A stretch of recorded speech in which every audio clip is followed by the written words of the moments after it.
Hey folks, what's shaking? It's been a while since I've made a video. The last one I did was back around New Year at my mom's house during the holiday break. But I've decided to start a new tradition. Got a little story that I want to tell you, and then I'm going to provide you with some news. So I'm planning on starting a new feature on this channel. We're going to call it Prospect of the Month. So this one will be for February 2025.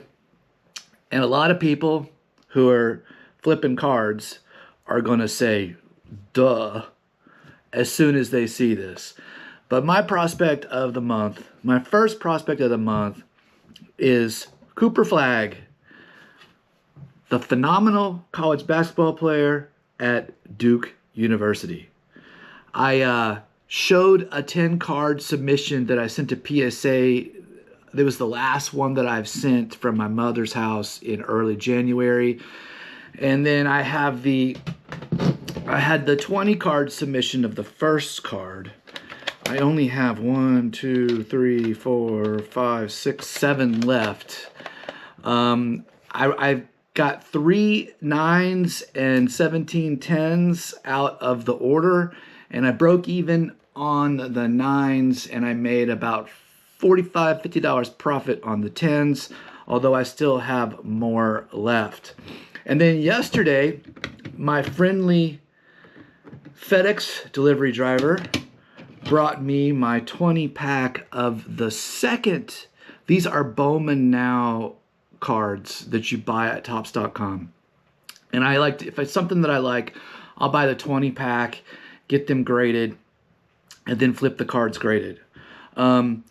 One thing with the Topps versus the Panini is I have about an 80 to 90% gem rate on my top submissions.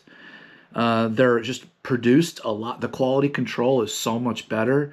And the Panini, I've had a Panini order where I had 20 cards and none of them got a 10. I just did a 20-card Jaden Daniels and I got 5 10s, 15 9s. So I think I need to be much, much more careful about sitting in Panini stuff, which has me terrified because I'm working on a big play of rookie quarterbacks. And this is either the last year or the second to last year before the NFL licensing goes back to Topps. But I've got all these really nice Panini Prism rookie quarterback cards, and I'm hearing there's about a 20% gem rate on those. I am trying to go over them really carefully because if it looks like it might not get a 10, I'm just not going to send it.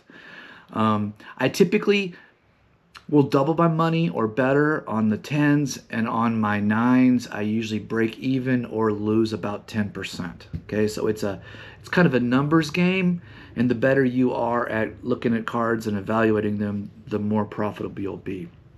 But anyway, this guy, Cooper Flagg, is phenomenal. He's a freshman.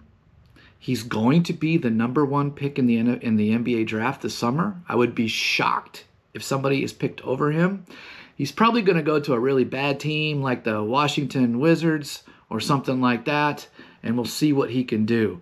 But he was also on the warm-up team to get our United States Olympic basketball team prepared for the Olympics last summer in France. So he was on the team that got them ready. And this guy was like 17, 18 years old, and he was holding his own with LeBron James.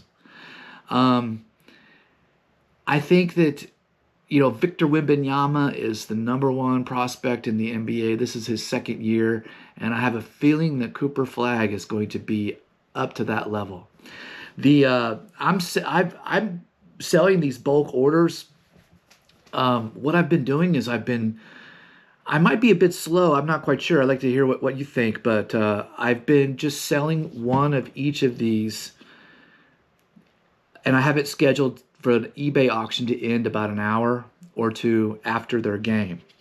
So he plays, this is Saturday morning, February 1st when I'm recording this, and in a few hours, Duke plays North Carolina, and I have one of each of these listed to sell after the game.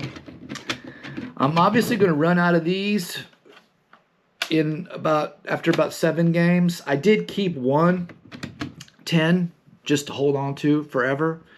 But in any day now, the Bowman U Chrome basketball, that's the boxes that in packs and stuff, they'll have the retail stuff at Walmart. They're going to sell the hobby boxes through Tops. That should be released any day now. And there will be Cooper Flagg autos in that set. And I'm just wondering how much those autograph cards are going to go for right off the bat. I'm betting $400 or $500 at least for cards out of that set. So I'm basically trying to sell all these before those cards come out and are able to get back from grading. Now I have got a little bit of a story for you. He plays for Duke, and I'm an Arkansas Razorback fan. I was born in Fayetteville, Arkansas, right down the road from the University of Arkansas, and I've been watching their basketball team since I was a little kid. I'm going to watch Kentucky and Arkansas tonight, and it makes me sad that Arkansas hired the coach from Kentucky, and everybody thought that he was going to be the greatest thing ever, and it really has been a major letdown. I'm still going to watch the game though. But in my earlier years, during my 20s, I was an award-winning sports photographer. I mainly covered college sports, but I also worked for Tops as a freelancer. I did a lot of Chiefs games, a lot of Bears games, Tennessee Titans, Dallas Cowboys, things like that. But I remember it was a year or two before I moved away from Arkansas, 2002, 2003, 2001, something like that, when I was in Nashville, Tennessee for the SEC basketball tournament. And after the game, Arkansas got destroyed. They got the living crap beat out of them. But after the game, I was at the fancy hotel downtown Nashville that the newspaper paid for, that I worked for. And I went into this little restaurant area to have lunch. And Kentucky won the tournament. They win the tournament dang near every year. I don't know if they'll win it this year. There are teams that look better than them on paper right now, but we'll see. So I'm eating my sandwich after, an hour after the game. It was a morning game. And all these Kentucky fans came in, and like 50 of them all at once. And the C-A-T-S, C-A-T-S. And they kept doing it over and over and over and over again. And then they finally stopped. And I stood up all by myself, and I went, "Y'all can spell, yay!" And then a couple guys that had a little bit too much to drink got in my face, and they were all trying to pick a fight with me because I was making fun of their CATS chant. And he's like, "You don't like Kentucky, boy?" I'm like, "Not really." He was like, "Well, who's your favorite team then?" I wasn't going to say Arkansas because Arkansas at that time, Arkansas had lost like 4 or 5 in a row to Kentucky. They have beat them, but they were having a major losing streak, and I figured that would just make things worse. So I told them my favorite team was Duke, because Duke would always beat Kentucky's ass.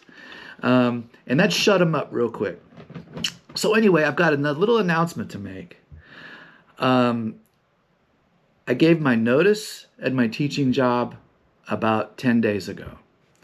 So I am going to evacuate the Mojave Desert at the end of May. I'm moving back to Arkansas. I am going to follow in my father's footsteps of trying to be an entrepreneur. He was really, really good at it. I've always had that drive to do that. And so I'm going to give this a crack. I will be flipping cards, flipping comic books. I'm going to start dealing with sports magazines, and, I might even mess around with records a little bit too. I'm also going to start shooting sports again. So I signed up in January. This fall, I am going to, this cracks me up because somebody I work with claims that this is not politically correct. but I'm going to start shooting high school football again in the fall. Um, Screw using the word photograph, I'm going to shoot football. I've been using that word my whole life. I'm not going to change because somebody thinks it's not politically correct. But anyway, I might be able to shoot some Razorback sports too. And then I've got an idea for another photography business. And I'm probably going to teach a few classes, if they want me to, at the local community college. So